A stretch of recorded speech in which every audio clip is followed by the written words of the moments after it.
కేంద్ర రక్షణ మంత్రి రాజ్నాథ్ సింగ్ అఖిలపక్ష భేటీకి సంబంధించి పూర్తి డీటెయిల్స్ మా ప్రతినిధి వెంకటేష్ అందిస్తారు ఢిల్లీ నుంచి. వెంకటేష్, పహల్గాం ఉగ్రదాడి తర్వాత ఆపరేషన్ సింధూర్ పేరుతో పాకిస్తాన్ పైన భారత్ ప్రతీకారం తీర్చుకుంది.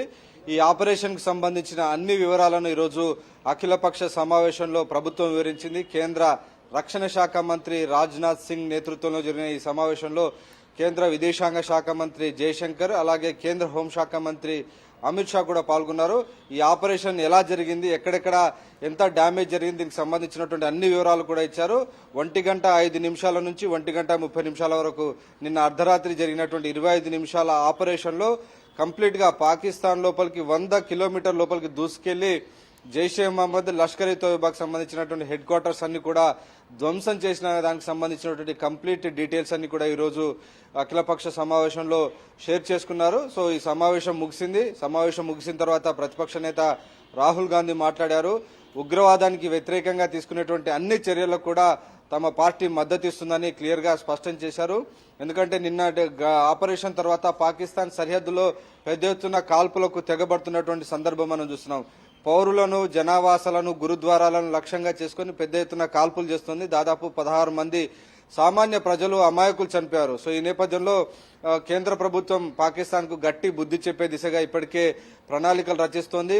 ప్రధానమంత్రి నరేంద్ర మోడీ జాతీయ భద్రతా సలహాదారు అజిత్ దోవల్తో సమావేశమయ్యారు. అలాగే బీఎస్ఎఫ్ డీజీతో సమావేశమయ్యారు. కేంద్ర హోంశాఖ కార్యదర్శితో సమావేశమై తదుపరి పాకిస్తాన్ చేస్తున్నటువంటి ఈ కవ్వింపు చర్యలకు ధీటైనటువంటి సమాధానం ఇవ్వాలని ఇప్పటికే ఆదేశాలు ఇచ్చారు. ఎందుకంటే పాకిస్తాన్ సరిహద్దు నుంచి పెద్ద ఎత్తున ఫిరంగులతో బాంబులు పేల్చడం వల్ల సరిహద్దు పూంచ్ సెక్టార్లో ఉన్నటువంటి అనేక గ్రామాల్లో ప్రజలందరూ కూడా గ్రామాలు ఖాళీ చేసి వెళ్లిపోవాల్సినటువంటి పరిస్థితి. సామాన్య ప్రజలు ఈ దాటికి తట్టుకోలేక దాదాపు 16 మంది చనిపోయారు, 50 మంది వరకు గాయపడినటువంటి సందర్భం.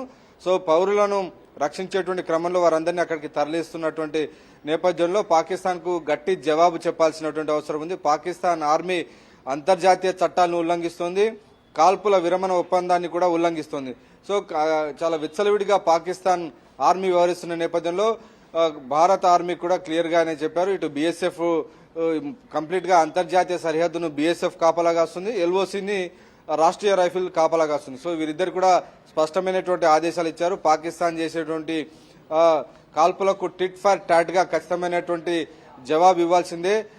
ఈట్ కా జవాబ్ పత్తర్ సే దేనా అనేటువంటి విషయాన్ని కూడా క్లియర్ గా కేంద్ర ప్రభుత్వం తన ఇంటెంట్ స్పష్టం చేసినటువంటి నేపథ్యంలో ఈ కంప్లీట్ విషయాలపైన ఈరోజు చర్చ జరిగింది. ఎనీ ఎస్కలేటరీ మెజర్స్ ఉన్నప్పటికీ వాటిని ఖచ్చితంగా ఎదుర్కొంటాం, ధీటుగా తిప్పికొడతామని ఇప్పటికే కేంద్ర ప్రభుత్వం ఈరోజు అఖిలపక్ష సమావేశంలో స్పష్టం చేసింది. Right, thank you Venkatesh.